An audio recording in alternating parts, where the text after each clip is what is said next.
ਖਬਰਾਂ ਦੇ ਬੁਲੇਟਿਨ ਦੇ ਸਪਾਂਸਰ ਨੇ ਰੀਅਲਟਰ ਗੁਰਜਿੰਦਰ ਸਿੰਘ ਰੰਧਾਵਾ। ਹਰ ਤਰ੍ਹਾਂ ਦੀ ਪ੍ਰਾਪਰਟੀ ਖਰੀਦਣ ਤੇ ਵੇਚਣ ਲਈ ਤੁਸੀਂ ਕਾਲ ਕਰ ਸਕਦੇ ਹੋ। ਸਤਿ ਸ਼੍ਰੀ ਅਕਾਲ ਜੀ, ਤੁਸੀਂ ਦੇਖ ਰਹੇ ਹੋ ਪੰਜਾਬ ਮਿਲ USA ਟੀਵੀ ਤੇ ਮੈਂ ਸੁਰਭੀ। ਖਬਰਾਂ ਦੇ ਇਸ ਬੁਲੇਟਿਨ 'ਚ ਬਹੁਤ-ਬਹੁਤ ਸਵਾਗਤ। ਪੇਸ਼ ਆਨ ਦੇਸ਼ ਤੇ ਵਿਦੇਸ਼ ਨਾਲ ਜੁੜੀਆਂ ਹੋਈਆਂ ਕੁਝ ਖਾਸ ਤੇ ਚੋਣਵੀਆਂ ਖਬਰਾਂ। ਹੁਣ ਗੈਰ ਕਾਨੂੰਨੀ ਢੰਗ ਦੇ ਨਾਲ ਅਮਰੀਕਾ ਦਾਖਲ ਹੋਣਾ ਅਸੰਭਵ। ਅਮਰੀਕਾ ਨੇ ਸਰਹੱਦ ਤੇ ਕਰ ਦਿੱਤੇ ਪੱਕੇ ਇੰਤਜ਼ਾਮ।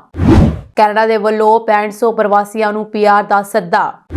ਕੈਨੇਡਾ ਦੇ ਵੱਲੋਂ ਭਾਰਤੀਆਂ ਨੂੰ 1.99 ਲੱਖ ਸਟੱਡੀ ਵੀਜ਼ੇ ਜਾਰੀ। ਅਮਰੀਕਾ ਦੇ ਲੁਈਸਵਿਲੇ 'ਚ ਮੋਟਰ ਲਾਇਸੈਂਸ ਦਫ਼ਤਰ ਦੇ ਬਾਹਰ ਗੋਲੀਬਾਰੀ, 3 ਲੋਕਾਂ ਦੀ ਮੌਤ। ਕਸ਼ ਪਟੇਲ FBI ਡਾਇਰੈਕਟਰ ਬਣੇ, ਗੀਤਾ ਤੇ ਹੱਥ ਰੱਖ ਕੇ ਸੋ ਚੁੱਕੇ। ਖੁਸ਼ਖਬਰੀ, ਇਸ ਦੇਸ਼ ਨੇ ਭਾਰਤ ਸਣੇ 45 ਦੇਸ਼ਾਂ ਲਈ ਮੁੜ ਬਹਾਲ ਕੀਤੀਆਂ ਵੀਜ਼ਾ ਸੇਵਾਵਾਂ। ਹੁਣ ਇਹਨਾਂ ਖਬਰਾਂ ਦਾ ਵਿਸਥਾਰ। ਇਸ ਦੇ ਨਾਲ ਹੀ ਦੇਸ਼ ਤੇ ਵਿਦੇਸ਼ ਨਾਲ ਜੁੜੀਆਂ ਹੋਈਆਂ तमाम ਖਬਰਾਂ।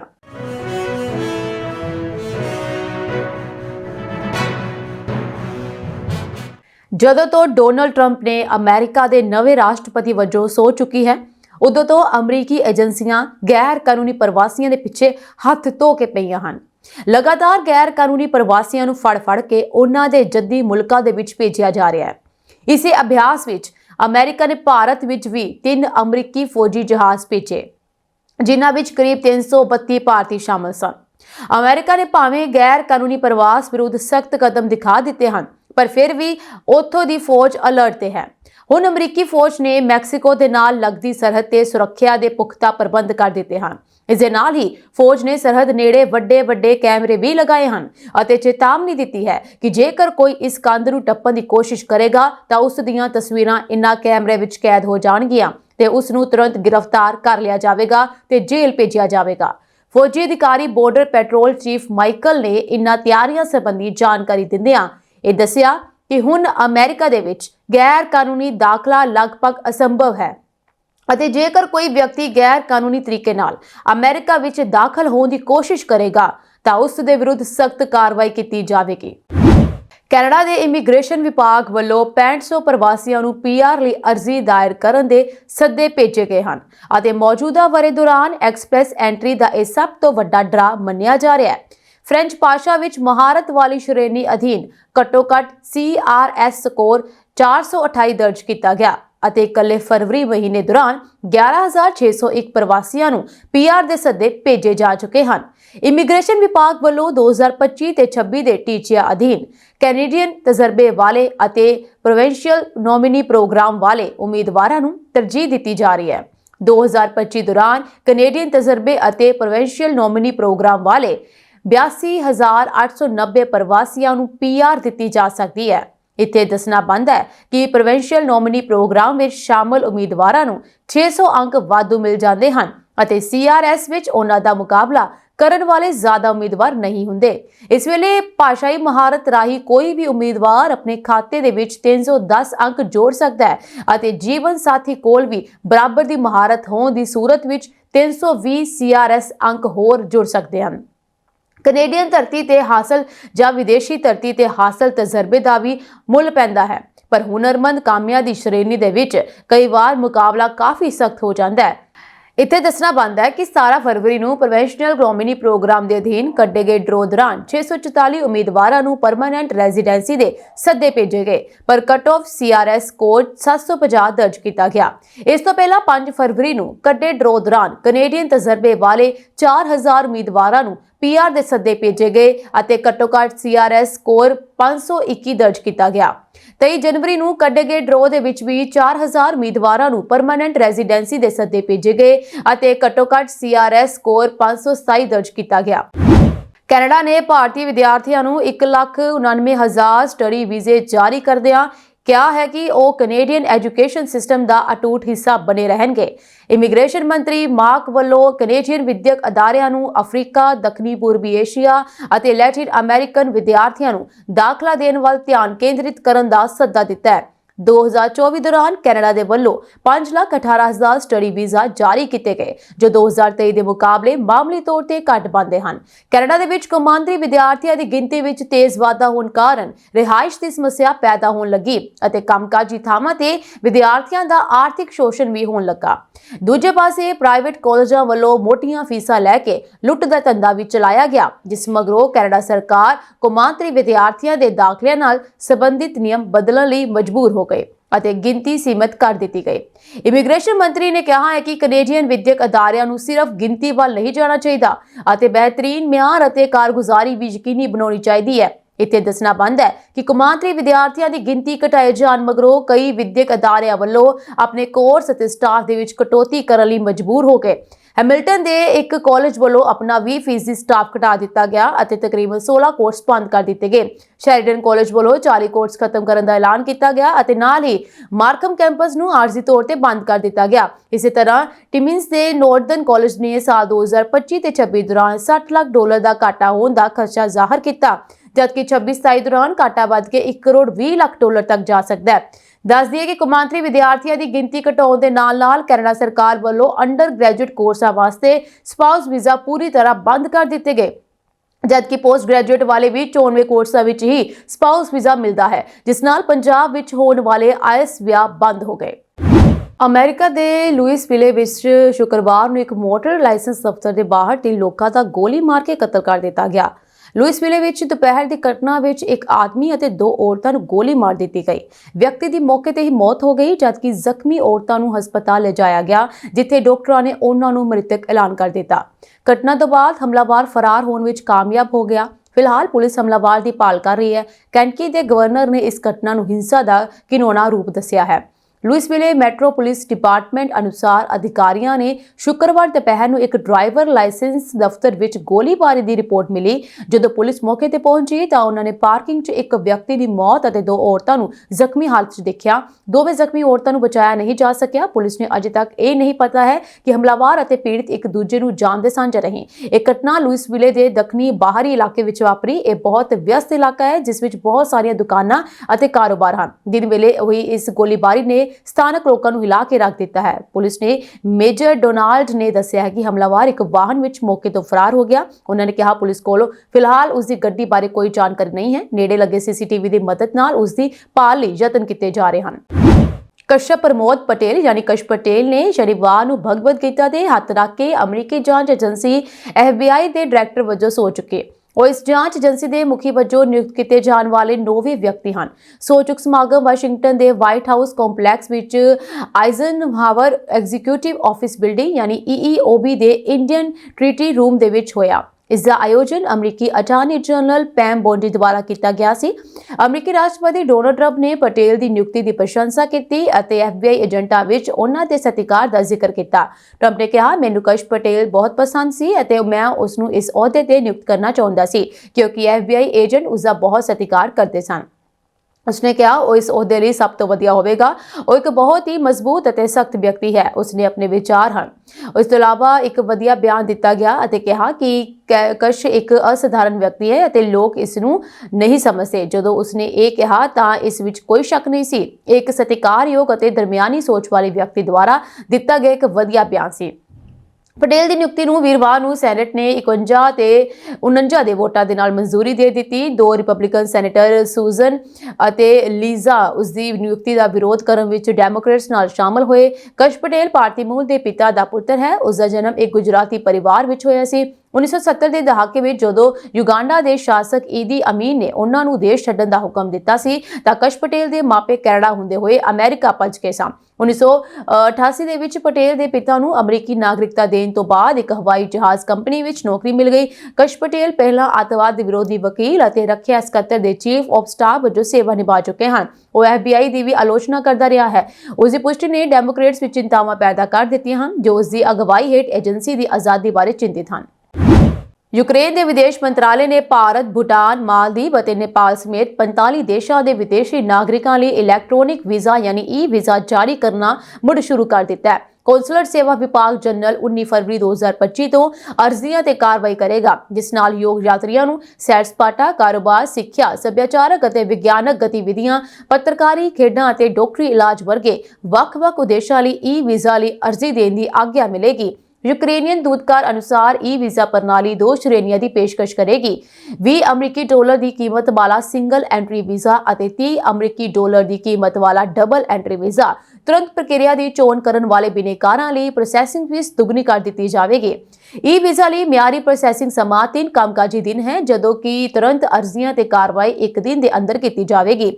ਈ-ਵੀਜ਼ਾ ਸੇਵਾ ਨੂੰ ਬਹਾਲ ਕਰਨ ਦਾ ਫੈਸਲਾ ਯੂਕਰੇਨ ਦੇ ਵਿਆਪਕ ਕੂਟਨੀਤਿਕ ਅਤੇ ਆਰਥਿਕ ਉਦੇਸ਼ਾਂ ਨਾਲ ਮੇਲ ਖਾਂਦਾ ਹੈ ਅਤੇ ਇਸ ਨਾਲ ਭਾਰਤ ਸਮੇਤ ਮੁੱਖ ਭਾਈਵਾਲ ਦੇਸ਼ਾਂ ਨਾਲ ਉਸ ਦੀ ਸਾਂਝ ਹੋਰ ਮਜ਼ਬੂਤ ਹੋਵੇਗੀ। ਪਿਛਲੇ ਕੁਝ ਸਾਲਾਂ ਦੌਰਾਨ ਭਾਰਤ ਯੂਕਰੇਨ ਸੰਬੰਧ ਵਪਾਰ, ਵਣਜ, ਖੇਤੀਬਾੜੀ, ਇਸ ਤੋਂ ਇਲਾਵਾ ਸਿੱਖਿਆ, ਵਿਗਿਆਨ, ਰੱਖਿਆ ਅਤੇ ਸੱਭਿਆਚਾਰ ਵਰਗੇ ਖੇਤਰਾਂ ਵਿੱਚ ਫੈਲੇ ਹਨ। ਯੂਕਰੇਨ ਦਾ ਈ-ਵੀਜ਼ਾ ਨੂੰ ਮੁੜ ਬਹਾਲ ਕਰਨ ਦਾ ਫੈਸਲਾ ਨਾ ਸਿਰਫ ਭਾਰਤੀ ਨਾਗਰਿਕਾਂ ਲਈ ਸੁਚਾਰੂ ਯਾਤਰਾ ਦੀ ਸਹੂਲਤ ਦਿੰਦਾ ਹੈ, ਬਲਕਿ ਵੱਖ-ਵੱਖ ਖੇਤਰਾਂ ਵਿੱਚ ਦੁਵੱਲੇ ਸਹਿਯੋਗ ਨੂੰ ਵਧਾਉਣ ਦੀ ਨਿਰੰਤਰ ਵਚਨਬੱਧਤਾ ਨੂੰ ਵੀ ਦਰਸਾਉਂਦਾ ਹੈ। ਬਲੂ ਵਾਟਰ ਬ੍ਰਿਜ ਰਾਹੀਂ ਕੈਨੇਡਾ ਦੇ ਵਿੱਚ $11 ਮਿਲੀਅਨ ਦੀ ਕੋਕੀਨ ਦੀ ਸਮਗਲਿੰਗ ਕਰਨ ਦੇ ਦੋਸ਼ਾਂ ਹੇਠ ਸਰਨੀਆ ਯਾਨੀ ਕੈਨੇਡਾ ਦੀ ਅਦਾਲਤ 'ਚ ਜਿਊਰੀ ਨੇ ਬੀਤੇ ਦਿਨ ਆਪਣਾ ਫੈਸਲਾ ਸੁਣਾਉਂਦੇ ਹੋਏ ਭਾਰਤੀ ਮੂਲ ਦੇ 2 ਟਰੱਕ ਡਰਾਈਵਰਸ ਨੂੰ ਦੋਸ਼ੀ ਠਹਿਰਾਇਆ ਹੈ। ਇਸ ਸਾਲ ਦੇ ਅਖੀਰ ਵਿੱਚ ਹੀ ਇਹਨਾਂ ਦੋਵਾਂ ਨੂੰ ਸਜ਼ਾ ਸੁਣਾਈ ਜਾਵੇਗੀ। ਦੋਸ਼ੀਆਂ ਦੀ ਪਛਾਣ ਵਿਕਰਮ ਦੱਤਾ ਅਤੇ ਗੁਰਿੰਦਰ ਸਿੰਘ ਵਜੋਂ ਹੋਈ ਹੈ। ਬੋਰਡਰ ਅਧਿਕਾਰੀਆਂ ਵੱਲੋਂ 11 ਦਸੰਬਰ 2022 ਨੂੰ ਮਿਸ਼ੀਗਨ ਯਾਨੀ ਅਮਰੀਕਾ ਅਤੇ ontario ਕੈਨੇਡਾ ਨੂੰ ਜੋੜਦੇ ਬਲੂ ਵਾਟਰ ਬ੍ਰਿਜ ਤੇ ਇੱਕ ਕਮਰਸ਼ੀਅਲ ਟਰੱਕ 'ਚੋਂ ਇਨ੍ਹਾਂ ਪਾਸੋਂ ਕੋਕੀਨ ਤੇ ਹੋਰ ਪਦਾਰਥ ਫੜੇ ਗਏ ਸਨ। ਅਗਲੇ ਮਹੀਨੇ 9 ਮਾਰਚ ਨੂੰ ਹੋਣ ਵਾਲੀ ਚੋਣ ਵਿੱਚ ਕੈਨੇਡਾ ਦੀ ਲਿਬਰਲ ਪਾਰਟੀ ਦੀ ਉਮੀਦਵਾਰ ਤੇ ਸਾਬਕਾ ਸੰਸਦ ਮੈਂਬਰ ਰੂਬੀ ਟੱਲਾ ਆਪਣੀ ਚੋਣ ਵਿੱਚ ਵਿਦੇਸ਼ੀ ਦਖਲ ਦੇ ਸਵਾਲਾਂ ਵਿੱਚ ਘਿਰਨ ਲੱਗੀ ਹੈ। ਪਾਰਟੀ ਹਾਈ ਕਮਾਂਡ ਨੇ ਉਸ ਨੂੰ 27 ਸਵਾਲਾਂ ਦੀ ਸੂਚੀ ਭੇਜ ਕੇ ਨਿਸ਼ਚਿਤ ਸਮੇਂ ਵਿੱਚ ਜਵਾਬ ਦੇਣ ਲਈ ਕਿਹਾ ਹੈ। ਸੂਤਰਾਂ ਅਨੁਸਾਰ ਸਵਾਲਾਂ ਵਾਲੀ ਸੂਚੀ ਵਿੱਚ ਉਸ ਦੀ ਚੋਣ ਵਿੱਚ ਕਿਸੇ ਬਾਹਰੀ ਸਰਕਾਰ ਵੱਲੋਂ ਅੰਦਰ ਖਾਤੇ ਹਮਾਇਤ ਬਾਰੇ ਵੀ ਸਵਾਲ ਹਨ। ਉਸ ਤੋਂ ਕੰਜ਼ਰਵੇਟਿਵ ਪਾਰਟੀ ਦੇ ਸੂਬਿਆਈ ਪ੍ਰਧਾਨ ਤੇ ਬਰੈਂਪਟਨ ਦੇ ਮੇਅਰ ਪੈਟਰਿਕ ਦੀ ਹਮਾਇਤ ਮੰਗਣ ਬਾਰੇ ਵੀ ਸਵਾਲ ਪੁੱਛਿਆ ਗਿਆ। ਉਧਰ ਸਵਾਲ ਸੂਚੀ ਵਿੱਚ ਆਪਣਾ ਨਾਂ ਆਉਣ ਤੇ ਪੈਟਰਿਕ ਬਰਾਊਨ ਨੇ ਬਿਆਨ ਜਾਰੀ ਕਰਕੇ ਇਸ ਦੋਸ਼ ਨੂੰ ਨਕਾਰਿਆ ਹੈ। ਗਲੋਬ ਐਂਡ ਮੇਲ ਅਨੁਸਾਰ ਰੂਬੀ ਟੱਲਾ ਨੂੰ ਚੋਣ ਫੰਡ ਬਾਰੇ ਵੀ ਸਵਾਲ ਕੀਤੇ ਗਏ ਤੇ 12 ਵੱਡੇ ਫੰਡ ਦਾਨੀਆਂ ਬਾਰੇ ਪੁੱਛਿਆ ਗਿਆ। ਰੂਬੀ ਟੱਲਾ ਦੇ ਚੋਣ ਦਫ਼ਤਰ ਨੇ ਸਵਾਲਾਂ ਦੀ ਸੂਚੀ ਮਿਲਣ ਦੀ ਪੁਸ਼ਟੀ ਕਰਦਿਆਂ ਕਿਹਾ ਕਿ ਇਨ੍ਹਾਂ ਦੀ ਸਮੀਖਿਆ ਕੀਤੀ ਜਾ ਰਹੀ ਹੈ। ਲਿਬਰਲ ਪਾਰਟੀ ਦੇ ਬੁਲਾਰੇ ਨੇ ਹਾਲਾਂਕਿ ਸੂਚੀ ਤੋਂ ਚੁੱਪ ਵੱਟੀ ਹੋਈ ਹੈ, ਪਰ ਪਾਰਟੀ ਦੇ ਵਕੀਲ ਨੇ ਮੰਨਿਆ ਹੈ ਕਿ ਰੂਬੀ ਟੱਲਾ ਨੂੰ ਦਾਨ ਦੇਣ ਵਾਲੇ 6 ਜੋੜਿਆਂ ਤੋਂ ਪੁੱਛਿਆ ਗਿਆ ਕਿ ਉਹਨਾਂ ਨੇ ਇੱਕੋ ਕ੍ਰੈਡਿਟ ਕਾਰਡ ਤੋਂ ਅਦਾਇਗੀ ਕਿਉਂ ਕੀਤੀ। ਵਕੀਲ ਨੇ ਦੱਸਿਆ ਕਿ ਰੂਬੀ ਟੱਲਾ ਦੀਆਂ ਕੰਪਨੀਆਂ ਦੇ ਕਾਮਿਆਂ ਨੂੰ ਕਿਹਾ ਗਿਆ ਹੈ ਕਿ ਜੇ ਉਹ ਚੋਣ ਮੁਹਿੰਮ ਵਿੱਚ ਸਵੈ ਸੇਵੀ ਵਜੋਂ ਵਿਚਰ ਰਹੇ ਹਨ ਤਾਂ ਇਸ ਦਾ ਹਲਫੀਆ ਬਿਆਨ ਪਾਰਟੀ ਨੂੰ ਭੇਜਣਾ ਚੇਤੇ ਰਹੇ ਕਿ 24 ਫਰਵਰੀ ਨੂੰ ਉਮੀਦਵਾਰਾਂ ਦੀ ਜਨਤਕ ਬਹਿਸ ਕਰਵਾਈ ਜਾਣੀ ਹੈ। ਰੂਬੀ ਟੱਲਾ 2004 ਤੇ 2006 ਵਿੱਚ ਸੰਸਦ ਮੈਂਬਰ ਚੁਣੀ ਗਈ ਸੀ, ਪਰ 2011 ਵਿੱਚ ਹਾਰਨ ਤੋਂ ਬਾਅਦ ਸਿਆਸੀ ਖੇਡ 'ਚੋਂ ਬਾਹਰ ਹੋ ਗਈ ਸੀ। ਪਾਰਟੀ ਲੀਡਰਸ਼ਿਪ ਦੀ ਚੋਣ ਮੌਕੇ ਅਚਾਨਕ ਸੁਰਖੀਆਂ ਵਿੱਚ ਆਈ ਹੈ। ਗੌਰਤਲਬ ਹੈ ਕਿ ਚੁਣਿਆ ਜਾਣ ਵਾਲਾ ਪਾਰਟੀ ਦਾ ਆਗੂ ਪ੍ਰਧਾਨ ਮੰਤਰੀ ਜਸਟਿਨ ਟਰੂਡੋ ਦੀ ਥਾਂ ਲਵੇਗਾ ਤੇ ਅਗਲੀ ਸੰਸਦੀ ਚੋਣ ਤੱਕ ਇਸ ਅਹੁਦੇ ਤੇ ਰਹਿ ਸਕਦਾ ਹੈ। ਉਂਝ ਬਹੁਤੀਆਂ ਸੰਭਾਵਨਾਵਾਂ ਹਨ ਕਿ ਗਵਰਨਰ ਜਨਰਲ ਮੈਰੀ ਸਾਈਮਨ ਵੱਲੋਂ 27 ਮਾਰਚ ਤੋਂ ਬਾਅਦ ਸੱਦੇ ਜਾਣ ਵਾਲੇ ਪਾਰਲੀਮੈਂਟ ਦੇ ਬਸੰਤ ਰੁੱਤ ਸੈਸ਼ਨ ਮੌਕੇ ਲਿਬਰਲ ਪਾਰਟੀ ਦੀ ਘੱਟ ਗਿਣਤੀ ਸਰਕਾਰ ਨੂੰ ਕਿਸੇ ਹੋਰ ਪਾਰਟੀ ਤੋਂ ਸਮਰਥਨ ਨਾ ਮਿਲਣ ਕਰਕੇ ਪਾਰਲੀਮੈਂਟ ਭੰਗ ਕਰਕੇ ਚੋਣਾਂ ਦਾ ਐਲਾਨ ਕਰ ਦਿੱਤਾ ਜਾਵੇਗਾ। ਕੈਨੇਡਾ ਦੇ ਜਨਤਕ ਸੁਰੱਖਿਆ ਮੰਤਰੀ ਡੇਵਿਡ ਨੇ ਕਿਹਾ ਹੈ ਕਿ ਉਹਨਾਂ ਦੇ ਦੇਸ਼ ਨੇ 7 ਅੰਤਰਰਾਸ਼ਟਰੀ ਅਪਰਾਧਿਕ ਸੰਗਠਨਾਂ ਨੂੰ ਅੱਤਵਾਦੀ ਸੰਸਥਾਵਾਂ ਦੀ ਸੂਚੀ ਵਿੱਚ ਸ਼ਾਮਲ ਕੀਤਾ ਹੈ। ਐਲਾਨ ਅਮਰੀਕਾ ਵੱਲੋਂ ਟ੍ਰੇਨ ਡੀ ਅਰਾਗੁਆ, ਸਿਨਾਲੋਇਆ ਕਾਰਟੇਲ ਅਤੇ ਹੋਰ ਨਸ਼ੀਲੇ ਪਦਾਰਥਾਂ ਦੀ ਤਸਕਰੀ ਕਰਨ ਵਾਲੇ ਸਮੂਹਾਂ ਨੂੰ ਗਲੋਬਲ ਅੱਤਵਾਦੀ ਸੰਗਠਨਾਂ ਵਜੋਂ ਨਾਮਜ਼ਦ ਕਰਨ ਤੋਂ ਇੱਕ ਦਿਨ ਬਾਅਦ ਆਇਆ ਹੈ। ਡੇਵਿਡ ਮੈਕਗਿੰਟੀ ਨੇ ਓਟਾਵਾ ਅਤੇ ਵਿੱਚ ਪੱਤਰਕਾਰਾਂ ਨੂੰ ਦੱਸਿਆ ਕਿ ਸੂਚੀਬੱਧ ਸੰਸਥਾਵਾਂ ਸੰਗਠਿਤ ਅਪਰਾਧਿਕ ਸਮੂਹ ਹਨ। ਇਹ ਸੰਗਠਨ ਬਹੁਤ ਹੀ ਹਿੰਸਕ ਤਰੀਕਿਆਂ ਦੀ ਵਰਤੋਂ ਕਰਕੇ ਸਥਾਨਕ ਆਬਾਦੀ ਵਿੱਚ ਡਰ ਫੈਲਾਉਂਦੇ ਹਨ। ਉਹ ਨਸ਼ੀਲੇ ਪਦਾਰਥਾਂ ਦੀ ਤਸਕਰੀ, ਮਨੁੱਖੀ ਤਸਕਰੀ ਅਤੇ ਗੈਰ ਕਾਨੂੰਨੀ ਬੰਦੂਕਾਂ ਦੀ ਤਸਕਰੀ ਲਈ ਜਾਣੇ ਜਾਂਦੇ ਹਨ। ਮੰਤਰੀ ਨੇ ਕਿਹਾ ਕਿ ਅਸੀਂ ਜੋ ਉਪਾਅ ਕਰ ਰਹੇ ਹਾਂ ਉਹ ਫੈਂਟਾਨਿਲ ਨੂੰ ਸੜਕਾਂ ਤੋਂ ਦੂਰ ਰੱਖਣਗੇ ਅਤੇ ਇਸ ਨੂੰ ਅਮਰੀਕਾ ਜਾਣ ਤੋਂ ਰੋਕਣਗੇ। ਪ੍ਰਧਾਨ ਮੰਤਰੀ ਜਸਟਿਨ ਟਰੂਡੋ ਨੇ 3 ਫਰਵਰੀ ਨੂੰ ਕਿਹਾ ਸੀ ਕਿ ਕੈਨੇਡਾ ਅਪਰਾਧਿਕ ਸੰਗਠਨ ਨੂੰ ਅੱਤਵਾਦੀ ਸੰਗਠਨ ਵਜੋਂ ਸੂਚੀਬੱਧ ਕਰੇਗਾ ਕਿਉਂਕਿ ਉਹਨਾਂ ਨੇ ਅਮਰੀਕੀ ਟੈਰਿਫ ਤੋਂ 30 ਦਿਨਾਂ ਦੀ ਛੋਟ ਦਾ ਐਲਾਨ ਕੀਤਾ ਸੀ। ਜਨਤਕ ਆંકੜੇ ਦਰਸਾਉਂਦੇ ਹਨ ਕਿ ਅਮਰੀਕਾ ਵਿੱਚ ਜ਼ਬਤ ਕੀਤੇ ਗਏ ਸਾਰੇ ਫੈਂਟਾਨਿਲ ਦਾ 0.2% ਕੈਨੇਡੀਅਨ ਸਰਹੱਦ ਤੋਂ ਆਉਂਦਾ ਹੈ, ਜਦਕਿ ਜ਼ਿਆਦਾਤਰ ਮੈਕਸੀਕੋ ਨਾਲ ਲੱਗਦੀ ਅਮਰੀਕਾ ਦੀ ਦੱਖਣੀ ਸਰਹੱਦ ਤੋਂ ਆਉਂਦਾ ਹੈ। ਗ੍ਰੇਟਰ ਟੋਰਾਂਟੋ ਏਰੀਆ ਦੇ ਘਰਾਂ ਵਿੱਚ ਚੋਰੀ ਦੀਆਂ ਵਾਰਦਾਤਾਂ ਦੀ ਪੜਤਾਲ ਕਰ ਰਹੀ ਯਾਰਕ ਰੀਜਨਲ ਪੁਲਿਸ ਵੱਲੋਂ 20 ਜਣਿਆਂ ਨੂੰ ਗ੍ਰਿਫਤਾਰ ਕੀਤਾ ਗਿਆ। ਡਿਟੈਕਟਿਵ ਸਰਜੈਂਟ ਪੈਟਰਿਕ ਸਮਿਥ ਨੇ ਦੱਸਿਆ ਕਿ ਲੈਟਿਨ ਅਮਰੀਕਾ ਅਤੇ ਪੂਰਬੀ ਯੂਰਪ ਦੇ ਨਾਲ ਸੰਬੰਧਿਤ ਚੋਰਾਂ ਦੇ ਗਿਰੋਹ ਸਿਆਲ ਦੌਰਾਨ ਕੈਨੇਡਾ ਵਿੱਚ ਦਾਖਲ ਹੁੰਦੇ ਅਤੇ ਦਿਨ ਦਿਹਾੜੇ ਵੀ ਚੋਰੀ ਦੀਆਂ ਵਾਰਦਾਤਾਂ ਨੂੰ ਅੰਜਾਮ ਦਿੱਤਾ ਜਾਂਦਾ। ਇਸ ਮਗਰੋਂ ਬਸੰਤ ਰੁੱਤ ਸ਼ੁਰੂ ਹੁੰਦਿਆਂ ਹੀ ਇਹ ਆਪੋ ਆਪਣੇ ਮੁਲਕਾਂ ਨੂੰ ਰਵਾਨਾ ਹੋ ਜਾਂਦੇ। ਵਾਰਦਾਤਾਂ ਲਈ ਸਿਆਲਾਂ ਦਾ ਸਮਾਂ ਚੁਣਿਆ ਜਾਂਦਾ ਕਿਉਂਕਿ ਇਸ ਦੌਰਾਨ ਲੋਕ ਘਰਾਂ ਵਿੱਚ ਬਹੁਤ ਘੱਟ ਬਾਹਰ ਨਿਕਲਦੇ ਹਨ ਅਤੇ ਫੜੇ ਜਾਣ ਦਾ ਖਤਰਾ ਵੀ ਬਹੁਤ ਘੱਟ ਹੁੰਦਾ ਹੈ। ਚੋਰਾਂ ਵੱਲੋਂ ਕੀਮਤੀ ਗਹਿਣੇ, ਹੈਂਡਬੈਗ, ਨਕਦੀ, ਕੱਪੜੇ ਅਤੇ ਇਲੈਕਟ੍ਰੋਨਿਕ ਵਸਤਾਂ ਨੂੰ ਤਰਜੀਹ ਦਿੱਤੀ ਜਾਂਦੀ ਹੈ। ਪੁਲਿਸ ਮੁਤਾਬਕ ਅਕਤੂਬਰ 2024 ਤੋਂ ਜਨਵਰੀ ਦੇ ਅੰਤ ਤੱਕ ਘਰਾਂ ਵਿੱਚ ਚੋਰੀ ਦੀਆਂ 47 ਵਾਰਦਾਤਾਂ ਸਾਹਮਣੇ ਆਈਆਂ ਅਤੇ ਗ੍ਰਿਫਤਾਰ ਕੀਤੇ ਗਏ ਸ਼ੱਕੀਆਂ ਵਿਰੁੱਧ 235 ਦੋਸ਼ ਆਇਦ ਕੀਤੇ ਗਏ। ਕੈਨੇਡਾ ਤੋਂ ਫਰਾਰ ਇੱਕ ਸ਼ੱਕੀ ਵਿਰੁੱਧ ਗ੍ਰਿਫਤਾਰੀ ਵਾਰੰਟ ਵੀ ਜਾਰੀ ਕੀਤੇ ਜਾ ਰਹੇ ਹਨ। ਇੱਕ ਅੰਦਾਜ਼ੇ ਮੁਤਾਬਕ ਚੋਰੀ ਦੀਆਂ ਵਾਰਦਾਤਾਂ ਦੌਰਾਨ $20 ਲੱਖ ਤੋਂ ਵੱਧ ਮੁੱਲ ਦੀ ਪ੍ਰਾਪਰਟੀ ਚੋਰੀ ਕੀਤੀ ਗਈ ਹੈ। ਬ੍ਰਾਜ਼ੀਲ 'ਚ ਇੱਕ ਦਰਦਨਾਕ ਬੱਸ ਹਾਦਸੇ 'ਚ ਇੱਕ ਯੂਨੀਵਰਸਿਟੀ ਦੇ 12 ਵਿਦਿਆਰਥੀਆਂ ਦੀ ਮੌਤ ਹੋ ਗਈ ਜਦਕਿ 19 ਜ਼ਖਮੀ ਹੋ ਗਏ। ਇਹ ਹਾਦਸਾ ਸਾਓ ਪਾਉਲੋ ਸੂਬੇ ਦੇ ਸ਼ਹਿਰ ਨੇੜੇ ਉਸ ਸਮੇਂ ਵਾਪਰਿਆ ਜਦੋਂ ਵਿਦਿਆਰਥੀਆਂ ਨਾਲ ਭਰੀ ਬੱਸ ਇੱਕ ਤੇਜ਼ ਰਫ਼ਤਾਰ ਟਰੱਕ ਨਾਲ ਟਕਰਾ ਗਈ। ਰਾਇਟਰਸ ਮੁਤਾਬਕ ਰਾਤ ਨੂੰ ਹੋਏ ਇਸ ਹਾਦਸੇ ਤੋਂ ਬਾਅਦ ਫਾਇਰ ਫਾਈਟਰਸ ਨੇ ਤੁਰੰਤ ਰਾਹਤ ਅਤੇ ਬਚਾਅ ਕਾਰਜ ਸ਼ੁਰੂ ਕਰ ਦਿੱਤੇ। ਉਹਨਾਂ ਨੇ ਬੱਸ 'ਚ ਫਸੇ ਜ਼ਖਮੀ ਲੋਕਾਂ ਨੂੰ ਬਾਹਰ ਕੱਢਿਆ ਅਤੇ ਤੁਰੰਤ ਹਸਪਤਾਲ ਪਹੁੰਚਾਇਆ। ਹਾਦਸੇ ਤੋਂ ਬਾਅਦ ਬੱਸ ਚਕਨਾਚੂਰ ਹੋ ਗਈ ਅਤੇ ਆਵਾਜਾਈ ਪੂਰੀ ਤਰ੍ਹਾਂ ਪ੍ਰਭਾਵਿਤ ਹੋ ਗਈ। ਮੀਡੀਆ ਰਿਪੋਰਟਾਂ ਮੁਤਾਬਕ ਇਹ ਬੱਸ ਯੂਨੀਵਰਸਿਟੀ ਆਫ ਫ੍ਰੈਂਕਾ ਦੇ ਵਿਦਿਆਰਥੀਆਂ ਨੂੰ ਲੈ ਕੇ ਜਾ ਰਹੀ ਸੀ। ਯੂਨੀਵਰਸਿਟੀ ਦੀ ਐਥਲੈਟਿਕ ਐਸੋਸੀਏਸ਼ਨ ਨੇ ਇਸ ਘਟਨਾ ਤੇ ਦੁੱਖ ਦਾ ਪ੍ਰਗਟਾਵਾ ਕਰਦਿਆਂ ਪੀੜਿਤ ਪਰਿਵਾਰਾਂ ਦੇ ਨਾਲ ਹਮਦਰਦੀ ਪ੍ਰਗਟਾਈ ਹੈ। ਅਧਿਕਾਰੀਆਂ ਵੱਲੋਂ ਦੁਰਘਟਨਾ ਵਿੱਚ ਸ਼ਾਮਲ ਟਰੱਕ ਡਰਾਈਵਰ ਤੇ ਗੈਰ ਇਰਾਦਤਨ ਹੱਤਿਆ, ਲਾਪਰਵਾਹੀ ਨਾਲ ਸੱਟ ਪਹੁੰਚਾਉਣ ਅਤੇ ਸਹਾਇਤਾ ਨਾ ਦੇਣ ਦਾ ਦੋਸ਼ ਲਗਾਉਣ ਦੀ ਸੰਭਾਵਨਾ ਪ੍ਰਗਟਾਈ ਗਈ ਹੈ। ਹਾਦਸਾਗ੍ਰਸਤ ਬੱਸ ਨੂੰ ਮੌਕੇ ਤੇ ਚੁੱਕ ਲਿਆ ਗਿਆ ਅਤੇ ਲਾਸ਼ਾਂ ਨੂੰ ਫੋਰੈਂਸਿਕ ਇੰਸਟੀਚਿਊਟ ਭੇਜ ਦਿੱਤਾ ਗਿਆ ਹੈ। ਇਸ ਦੇ ਨਾਲ ਹੀ ਰਾਜ ਦੇ ਅੱਗ ਬੁਝਾਊ ਵਿਭਾਗ ਨੇ ਸੋਸ਼ਲ ਮੀਡੀਆ ਤੇ ਜਾਣਕਾਰੀ ਦਿੱਤੀ ਹੈ ਕਿ ਇਸ ਹਾਦਸੇ 'ਚ ਕੁੱਲ 31 ਲੋਕ ਪ੍ਰਭਾਵਿਤ ਹੋਏ ਹਨ, ਜਿਨ੍ਹਾਂ 'ਚੋਂ 12 ਦੀ ਮੌਤ ਹੋ ਗਈ ਹੈ ਜਦਕਿ ਬਾਕੀਆਂ ਨੂੰ ਹਸਪਤਾਲ 'ਚ ਦਾਖਲ ਕਰਵਾਇਆ ਗਿਆ ਹੈ।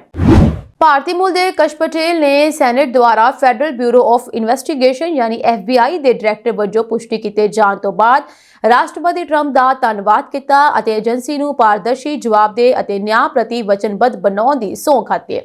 ਸੋਸ਼ਲ ਮੀਡੀਆ ਪਲੇਟਫਾਰਮ ਤੇ ਇੱਕ ਪੋਸਟ ਸ਼ੇਅਰ ਕਰਦੇ ਹੋਏ ਕਸ਼ ਪਟੇਲ ਨੇ ਕਿਹਾ, ਫੈਡਰਲ ਬਿਊਰੋ ਆਫ ਇਨਵੈਸਟੀਗੇਸ਼ਨ ਦੇ ਨਵੇਂ ਡਾਇਰੈਕਟਰ ਵਜੋਂ ਪੁਸ਼ਟੀ ਹੋਣ ਤੇ ਮੈਂ ਮਾਣ ਮਹਿਸੂਸ ਕਰ ਰਿਹਾ ਹਾਂ। ਤੁਹਾਡੇ ਅਟੁੱਟ ਭਰੋਸੇ ਅਤੇ ਸਮਰਥਨ ਲਈ ਰਾਸ਼ਟਰਪਤੀ ਟਰੰਪ ਅਤੇ ਅਟਾਰਨੀ ਜਨਰਲ ਪਾਮ ਬੋਂਡੀ ਦਾ ਧੰਨਵਾਦ ਕਰਦਾ ਹਾਂ। ਉਹਨਾਂ ਨੇ ਕਿਹਾ ਕਿ FBI ਦੀ ਇੱਕ ਲੰਬੀ ਵਿਰਾਸਤ ਹੈ ਜੋ ਕਿ G-Man ਤੋਂ ਲੈ ਕੇ 9/11 ਤੋਂ ਬਾਅਦ ਸਾਡੇ ਦੇਸ਼ ਦੀ ਸੁਰੱਖਿਆ ਤੱਕ।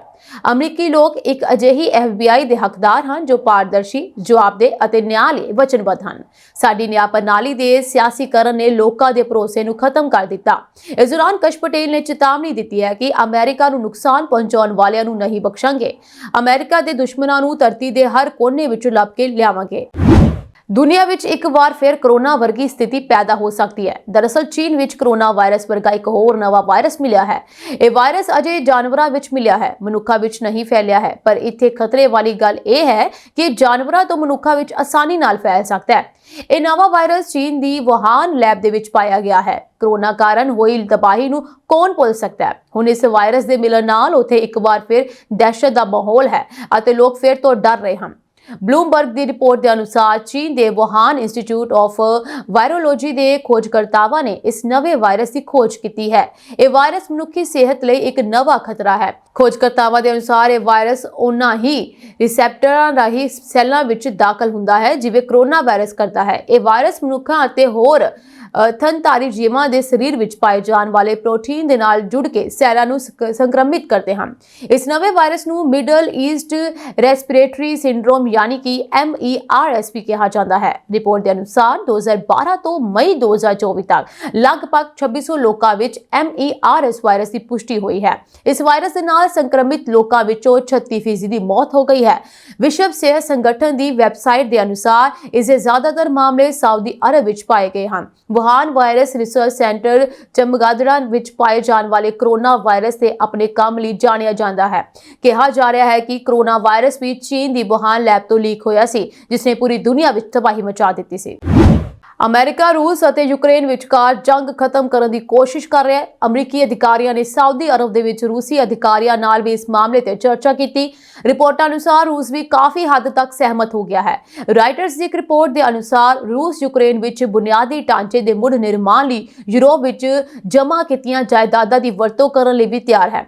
ਹਾਲਾਂਕਿ ਰੂਸ ਨੇ ਇੱਕ ਸ਼ਰਤ ਰੱਖੀ ਹੈ ਕਿ ਇਹ ਪੈਸਾ ਯੂਕਰੇਨ ਦੇ ਉਸ 5ਵੇਂ ਹਿੱਸੇ ਵਿੱਚ ਵਰਤਿਆ ਜਾਵੇਗਾ ਜੋ ਰੂਸੀ ਫੌਜ ਦੇ ਕੰਟਰੋਲ ਵਿੱਚ ਹੈ। ਤੁਹਾਨੂੰ ਦੱਸ ਦਈਏ ਕਿ ਯੁੱਧ ਸ਼ੁਰੂ ਹੋਣ ਤੋਂ ਬਾਅਦ ਯੂਰਪ ਦੇ ਵਿੱਚ ਰੂਸੀ ਬੈਂਕ ਲੈਣ-ਦੇਣ ਬੰਦ ਕਰ ਦਿੱਤਾ ਗਿਆ ਸੀ ਅਤੇ ਅਰਬਾਂ ਡਾਲਰ ਦੀਆਂ ਜਾਇਦਾਦਾਂ ਨੂੰ ਜ਼ਬਤ ਕਰ ਦਿੱਤਾ ਗਿਆ ਸੀ। ਇਸ ਵਿੱਚੋਂ ਰੂਸ ਨੇ 300 ਬਿਲੀਅਨ ਡਾਲਰ ਦੀ ਜਾਇਦਾਦ ਤੇ ਸਹਿਮਤੀ ਜਤਾਈ ਹੈ। 18 ਫਰਵਰੀ ਨੂੰ ਅਮਰੀਕੀ ਅਤੇ ਰੂਸੀ ਅਧਿਕਾਰੀਆਂ ਨੇ ਸਾਊਦੀ ਅਰਬ ਦੇ ਵਿੱਚ ਗੱਲਬਾਤ ਕੀਤੀ। ਰਾਸ਼ਟਰਪਤੀ ਡੋਨਾਲਡ ਟਰੰਪ ਅਤੇ ਵਲਾਦੀਮੀਰ ਪੁਤਿਨ ਵਿਚਕਾਰ ਮੁਲਾਕਾਤ ਦੀ ਵੀ ਸੰਭਾਵਨਾ ਹੈ। ਅਮਰੀਕਾ ਅਤੇ ਰੂਸ ਵਿਚਕਾਰ ਗੱਲਬਾਤ ਤੋਂ ਬਾਅਦ ਇਹ ਕਿਹਾ ਜਾ ਰਿਹਾ ਹੈ ਕਿ ਰੂਸ ਯੂਕਰੇਨ ਵਿੱਚ ਪੁਨਰ ਨਿਰਮਾਣ ਲਈ ਆਪਣੀਆਂ ਜੰਮੀਆਂ ਜਾਇਦਾਦਾਂ ਦੀ ਵਰਤੋਂ ਕਰ ਸਕਦੇ ਹਨ। ਜੇਕਰ ਉਹ ਇਸ ਲਈ ਸਹਿਮਤ ਹੋ ਜਾਂਦਾ ਹੈ ਤਾਂ ਸ਼ਾਂਤੀ ਸਮਝੌਤਾ ਆਸਾਨ ਹੋ ਜਾਵੇਗਾ। ਇਸ ਯੁੱਧ ਵਿੱਚ ਯੂਕਰੇਨ ਦਾ ਪੂਰਬੀ ਹਿੱਸਾ ਬੁਰੀ ਤਰੀਕੇ ਨਾਲ ਤਬਾਹ ਹੋ ਚੁੱਕਿਆ ਹੈ। ਇੱਥੇ ਰੂਸ ਅਤੇ ਯੂਕਰੇਨ ਦੋਵਾਂ ਦੇ ਹਜ਼ਾਰਾਂ ਸੈਨਿਕ ਮਾਰੇ ਜਾ ਚੁੱਕੇ ਹਨ। ਇਸ ਤੋਂ ਇਲਾਵਾ ਲੱਖਾਂ ਯੂਕਰੇਨੀਅਨ ਭੱਜ ਕੇ ਦੂਜੇ ਦੇਸ਼ਾਂ ਵਿੱਚ ਸ਼ਰਨ ਲੈ ਚੁੱਕੇ ਹਨ। ਜੰਗਬੰਦੀ ਲਈ ਰੂਸ ਦੀ ਸ਼ਰਤ ਇਹ ਹੈ ਕਿ ਕੀਵ ਉਹਨਾਂ ਇਲਾਕਿਆਂ ਤੋਂ ਆਪਣੀਆਂ ਫੌਜਾਂ ਵਾਪਸ ਬੁਲਾਵੇ ਜਿਨ੍ਹਾਂ ਦਾ ਉਸਨੇ ਦਾਅਵਾ ਕੀਤਾ ਹੈ। ਇਸ ਤੋਂ ਇਲਾਵਾ ਇਸ ਨੂੰ ਨਾਟੋ ਵਿੱਚ ਸ਼ਾਮਲ ਹੋਣ ਦੀਆਂ ਆਪਣੀਆਂ ਕੋਸ਼ਿਸ਼ਾਂ ਨੂੰ ਪੂਰੀ ਤਰ੍ਹਾਂ ਬੰਦ ਕਰ ਦੇਣਾ ਚਾਹੀਦਾ ਹੈ। ਇਸ ਦੇ ਨਾਲ ਹੀ ਯੂਕਰੇਨ ਚਾਹੁੰਦਾ ਹੈ ਕਿ ਰੂਸ ਆਪਣੀਆਂ ਸੁਰੱਖਿਆ ਦੀ ਗਾਰੰਟੀ ਦੇਣ ਲਈ ਯੂਕਰੇਨੀ ਇਲਾਕਿਆਂ ਅਤੇ ਯੂਰਪੀ ਦੇਸ਼ਾਂ ਤੋਂ ਆਪਣੀ ਫੌਜ ਵਾਪਸ ਬੁਲਾ ਲਵੇ। ਡੋਨਾਲਡ ਟਰੰਪ ਦੇ ਪ੍ਰਸ਼ਾਸਨ ਨੇ ਯੂਕਰੇਨ ਦੀਆਂ ਸਥਿਤੀਆਂ ਨੂੰ ਗੈਰ ਯਥਾਰਥਵਾਦੀ ਦੱਸਿਆ ਹੈ। ਜਹਾਜ਼ ਹਾਦਸੇ ਤੋਂ ਬਾਅਦ ਹੁਣ ਅਮਰੀਕਾ ਵਿੱਚ ਇੱਕ ਹੈਲੀਕਾਪਟਰ ਹਾਦਸਾ ਹੋਇਆ। ਅਮਰੀਕਾ ਦੇ ਇਡਾਹੋ ਵਿੱਚ ਇੱਕ ਹੈਲੀਕਾਪਟਰ ਜੰਮੇ ਹੋਏ ਭੰਡਾਰ ਤੇ ਹਾਦਸਾਗ੍ਰਸਤ ਹੋ ਗਿਆ। ਇਸ ਹਾਦਸੇ ਵਿੱਚ ਇੱਕ ਵਿਅਕਤੀ ਦੀ ਮੌਤ ਹੋ ਗਈ ਹੈ ਅਤੇ ਇੱਕ ਹੋਰ ਜ਼ਖਮੀ ਹੋ ਗਿਆ। ਉਧਰੀ ਬੋਨੇਵਿਲ ਕਾਉਂਟੀ ਸ਼ੈਰਿਫ ਦੇ ਦਫ਼ਤਰ ਨੇ ਕਿਹਾ ਹੈ ਕਿ ਪਹਿਲੇ ਬਚਾਅ ਕਰਮਚਾਰੀ ਸਨੋਮੋਬਾਈਲ ਰਾਹੀਂ ਮੌਕੇ ਤੇ ਪਹੁੰਚੇ। ਇੱਥੇ ਹੈਲੀਕਾਪਟਰ ਦੇ ਅੰਦਰ 2 ਲੋਕ ਮਿਲੇ। ਇਹਨਾਂ ਵਿੱਚੋਂ ਇੱਕ ਵਿਅਕਤੀ ਦੀ ਮੌਤ ਹੋ ਗਈ ਸੀ ਜਦਕਿ ਦੂਜਾ ਜ਼ਖਮੀ ਹੋ ਗਿਆ ਸੀ। ਉਸ ਨੂੰ ਤੁਰੰਤ ਹਸਪਤਾਲ ਲਿਜਾਇਆ ਗਿਆ। ਉਮੀਦ ਹੈ ਕਿ ਉਹ ਬਚ ਜਾਵੇਗਾ। ਸ਼ੈਰਿਫ ਦੇ ਦਫ਼ਤਰ ਨੇ ਕਿਹਾ ਕਿ ਇਲਾਕੇ ਨੂੰ ਸੁਰੱਖਿਅਤ ਕਰ ਲਿਆ ਗਿਆ ਹੈ। ਫੈਡਰਲ ਐਵੀਏਸ਼ਨ ਐਸੋਸੀਏਸ਼ਨ ਅਤੇ ਨੈਸ਼ਨਲ ਟਰਾਂਸਪੋਰਟੇਸ਼ਨ ਸੇਫਟੀ ਬੋਰਡ ਨੂੰ ਸੂਚਿਤ ਕਰ ਦਿੱਤਾ ਗਿਆ ਹੈ। ਸ਼ੈਰਿਫ ਦੇ ਦਫ਼ਤਰ ਦੇ ਅਨੁਸਾਰ ਇਲਾਕੇ ਵਿੱਚ ਇੱਕ ਬਿਜਲੀ ਦੀ ਲਾਈਨ ਟੁੱਟੀ ਹੋਈ ਮਿਲੀ। ਹਾਦਸੇ ਦੀ ਜਾਂਚ ਕੀਤੀ ਜਾ ਰਹੀ ਹੈ। ਇਹ ਸਾਂਝੀ ਦੇਸ਼ ਤੇ ਵਿਦੇਸ਼ ਨਾਲ ਜੁੜੀਆਂ ਹੋਈਆਂ ਕੁਝ ਖਾਸ ਤੇ ਚੋਣਵੀਆਂ ਖਬਰਾਂ ਹੋਰ ਅਪਡੇਟਸ ਨਾਲ ਜੁੜੇ ਰਹਿਣ ਦੇ ਲਈ ਤੁਸੀਂ ਬਨੇ ਰਹੋ ਪੰਜਾਬ ਮਿਲ ਯੂਐਸਏ ਟੀਵੀ ਦੇ ਨਾਲ। ਤੁਹਾਡੇ ਸਭ ਦਾ ਬਹੁਤ ਬਹੁਤ ਧੰਨਵਾਦ।